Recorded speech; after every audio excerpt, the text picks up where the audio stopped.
Bon, voici, donc la notion de groupe répond à 4 critères, pas plus. Donc, comme j'ai vu la vidéo précédente sur les groupes, un groupe, c'est une loi de composition interne et partout définie. Dans un ensemble E, la loi est T. Il faut qu'il y ait associativité, existence d'un neutre, existence d'un symétrique. Donc ça allez voir dans la vidéo précédente. C'est-à-dire que, voilà un cas de figure, là l'associativité, elle répond à ceci, quel que soit x, y, z bien sûr. Et voilà que le neutre, généralement, l'existence du neutre il est unique et l'existence du symétrique est unique. Voilà. Donc ici, je dirais qu'il existe un seul neutre et je ferai la démonstration pour montrer qu'il existe un seul symétrique. Donc il existe un seul symétrique à x par rapport à x. Hein. Si je prends x, il a son symétrique. Chaque x a son propre symétrique, c'est il est unique. Voilà. Et le symétrique, c'est x tx' est égal à x' tx est égal au neutre. Donc, ceci, c'est relié en fait.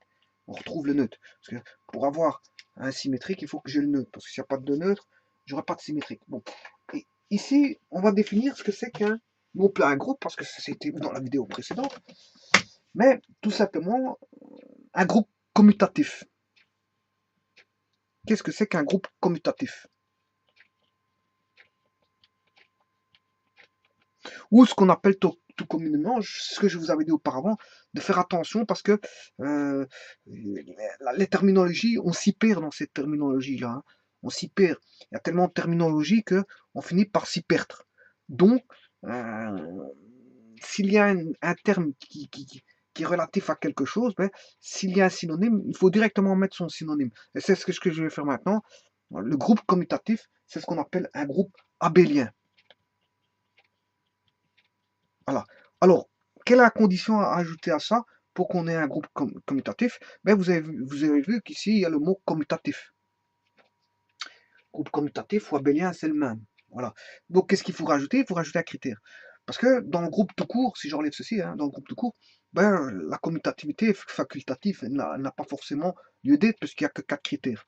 Maintenant, si la commutativité a lieu, ben, on a un 5e critère qui est bien sûr la commutativité.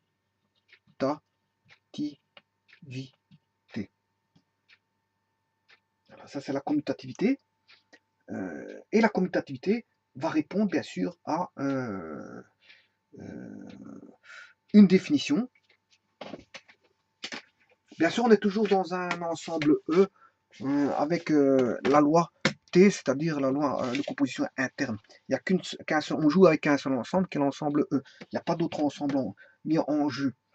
Donc ici, le 5e critère va répondre de la manière suivante. Je prends 2 éléments, quels que soient x, y, bien sûr appartenant chacun, x appartient à E, y appartient à E. J'aurais pu écrire ceci, x, y appartenant à E carré, c'est-à-dire que, bon, c'est des éléments E fois E.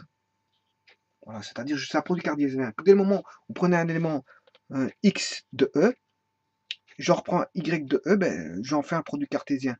Voilà, x, j'en fais un produit cartésien. Ça veut dire que je choisis 2 éléments de l'ensemble, du même ensemble E. Voilà.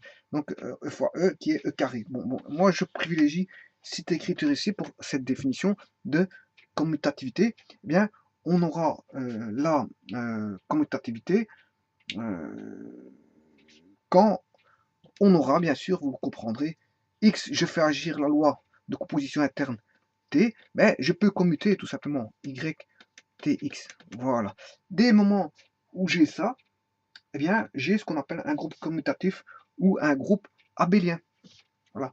Donc, pour avoir un groupe commutatif ou abélien, il y a tout simplement 5 critères. Il y a 5 critères mis en jeu. Voilà. Donc, quand on a 5 critères comme ici, ben, on a ce qu'on appelle un groupe commutatif ou abélien.